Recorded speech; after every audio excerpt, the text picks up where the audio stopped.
viajantes, eu sou a Ju, uma das fundadoras da agência do Brasil para o Mundo. E eu sou Yuri, eu também sou fundador da agência do Brasil para o Mundo. E se você acompanha a gente mais tempo, já deve ter visto nosso outro vídeo de quanto custa viajar para o Jalapão. Só que hoje a gente vai trazer um assunto um pouquinho diferente. 8 coisas que você precisa saber antes de viajar ou mesmo planejar a sua viagem para o Jalapão. E a primeira coisa que você precisa saber é o ponto de partida dos passeios. Para o Jalapão, o principal ponto de partida é a cidade de Palmas, que também tem o aeroporto mais próximo do Parque do Jalapão. Só que mesmo sendo próximo, o aeroporto e a cidade ainda não são tão próximas assim do Parque do Jalapão. Então os passeios costumam sair bem cedo de Palmas, né? Vão buscar os passageiros em seus hotéis em Palmas, bem cedinho, por volta de 6, 7 horas da manhã, para poder dar tempo de cumprir todo o roteiro daquele dia e visitar todos os pontos planejados para aquele dia no passeio do Jalapão. E como os passeios saem bem cedo, né, a gente recomenda aos nossos viajantes que cheguem em Palmas pelo menos no dia anterior ao dia do início da expedição, porque assim, se acontecer qualquer imprevisto no voo, né, o voo atrasar, você vai ter um tempo hábil aí para conseguir resolver essa questão sem comprometer a tua saída. E essa mesma questão você tem que considerar quando for planejar a volta, né? Via de regra, o passeio, a expedição, ela termina em Palmas por volta das 6 horas da noite. Então, como a gente já falou em outros vídeos, né, que o caminho é bem ruim, é distante, então chegando às 6 é complicado você pegar um voo ali para aquele mesmo dia, né, 8, 9 horas da noite. Então a gente recomenda que pegue o voo de volta no dia seguinte ao final da expedição. A segunda coisa que você precisa saber antes de programar a sua viagem é a respeito da época. Felizmente, o Jalapão é um destino que pode ser conhecido o ano inteiro, mas ainda assim ele apresenta algumas particularidades de acordo com a época do ano. Então é bom você saber cada uma dessas particularidades para poder se programar melhor. Para começar, eu já vou deixar bem claro aqui que existem duas épocas bem distintas na região do Jalapão. A época de seca e a época de chuva. Quem escolhe visitar no período de seca, que vai basicamente ali, né, de abril até outubro, vai pegar pouquíssimas chances de encontrar dias de chuva, né, como a gente já imagina pelo nome, e além de encontrar a água do rio, né, dos fervedouros muito mais cristalinas, e o pôr do sol costuma ficar ainda mais bonito nesse período de seca. Já quem vai no período de chuva, entre novembro e abril, vai encontrar as cachoeiras com um volume muito maior de água, só que com a água menos cristalina. O mesmo problema também pode ser encontrado nos fervedouros, caso a chuva seja bem forte nos dias que antecedem a sua visita. Então você pode chegar no fervedouro e encontrar água bem turvinha, não aquela água cristalina azulzinha, aquela tonalidade que chama a atenção nas fotos, né? O que pode ser uma vantagem de ir nessa época é pegar o clima um pouquinho mais úmido, não tão seco quanto na época de seca. E se você quer pegar o melhor dos dois mundos, talvez uma dica interessante seja entre maio e julho, que une o finzinho da época de chuva e o início da época de seca. A próxima dica é em relação a quantos dias ficar no Jalapão, né?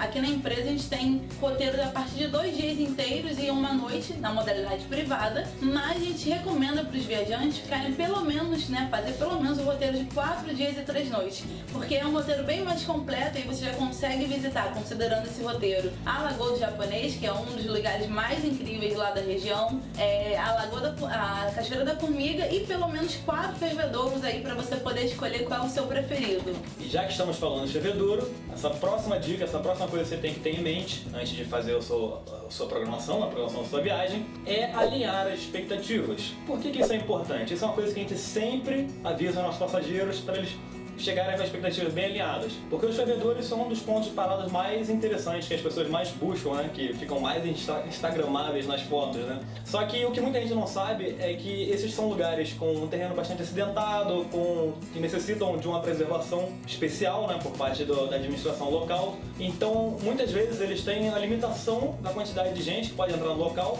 e por vezes até o tempo que pode ficar no fervedouro. Em alguns casos, o tempo é de 15 minutos apenas. Então isso acaba frustrando muita pessoa que não sabe disso quando chega lá.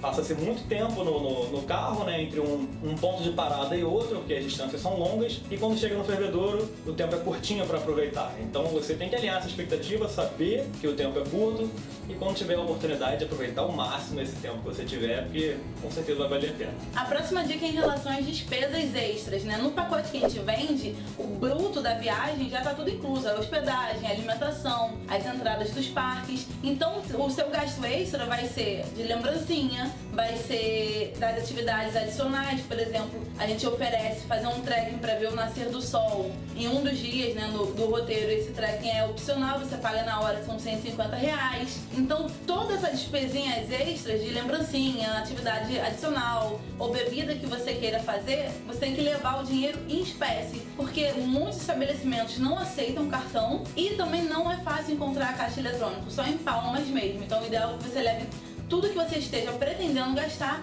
em espécie. Só para quem quiser ter uma base de valores, uma caipirinha na pousada, que geralmente os viajantes no fim do dia ficam lá tomando caipirinha, uma caipirinha custa mais ou menos por R$20, uma long neck R$10 também. Então, para você ter em mente aí do quanto você vai ter que gastar extra. A sexta dica para você considerar no seu planejamento é planeje-se com antecedência. O Jalapão é um destino que está em alta, está sendo muito buscado ultimamente. E no nosso roteiro, como ele é um roteiro em formato de expedição, você passa vários dias no veículo, parando em cidades, em pontos específicos, a gente precisa reservar com antecedência as pousadas onde nossos passageiros vão ficar em cada uma dessas cidades. E como a gente quer manter sempre um bom nível de qualidade, né? A gente se força a manter esse nível de qualidade, as pousadas são limitadas. Então o ideal é que vocês reservem com antecedência os passeios para que haja disponibilidade dessas pousadas e a gente conseguir entregar o melhor possível para vocês. Como referência, nós estamos numa época ainda que estamos vivendo uma pandemia e há um mês do Carnaval de 2021 já tínhamos esgotados todos os nossos passeios para o Jalapão. Então reserve sempre com alguns meses de antecedência, principalmente se for em alta temporada ou em feriados prolongados, para garantir a sua vaga no passeio. A dica agora é para você se planejar, né, para ficar incomunicável durante alguns dias, durante os dias do seu roteiro. Eu sei que muita gente às vezes viaja e mesmo viajando ainda tá ali pendente do trabalho, tendo que responder algumas coisas, mas quando você escolhe o Jalapão como seu destino, você precisa ter isso em mente, né? Boa parte do teu dia você vai ficar sem internet. As pousadas que a gente trabalha, elas costumam oferecer o serviço de Wi-Fi, que não é tão maravilhoso assim devido à região, mas que pelo menos te garante ali atualizar seu WhatsApp no final da noite. Mas durante o dia você tem que considerar que provavelmente você não vai ter muito tempo de sinal de internet. A operadora que pega melhor lá é a Claro, mas ainda assim, né, como a gente já falou, a região não tem tanta estrutura assim para poder suportar um sinal de internet aí de telefone durante toda a viagem. Outra dica importante é prepare-se para passar muito tempo dentro de um carro. Como dissemos anteriormente, o passeio é em forma de expedição. A gente sai de Palmas, vai percorrendo várias regiões, parando em pontos específicos, em cidadezinhas para passar a noite e seguindo para uma próxima cidade, parando em ponto específico até retornar para Palmas novamente. Você vai passar muito tempo dentro do carro. E vale lembrar que em vários pontos é um terreno bem acidentado, onde só passa 4x4, então pode ser que chacoalhe bastante e que cause enjoo em alguns viajantes que sejam mais propensos a se enjoar durante a viagem. Então, se você é um desses casos, prepare-se, consulte o médico, compre um remédio ou um medicamento para amenizar, né? Para amenizar esse problema. Então é isso, pessoal. Essas foram as 8 coisas que a gente quis trazer aqui para vocês levarem em consideração antes de planejar a sua viagem para o Jalapão. Se você já tiver visitado o Jalapão, né, e tiver alguma outra dica para contribuir aqui para que outros viajantes possam curtir da melhor forma possível, é só deixar aqui nos comentários. E se você estiver planejando a sua viagem, precisar de ajuda e quiser reservar o seu passeio para o Jalapão, conte com a gente. www.dobrasilparamundo.com. Então é isso. Até a próxima!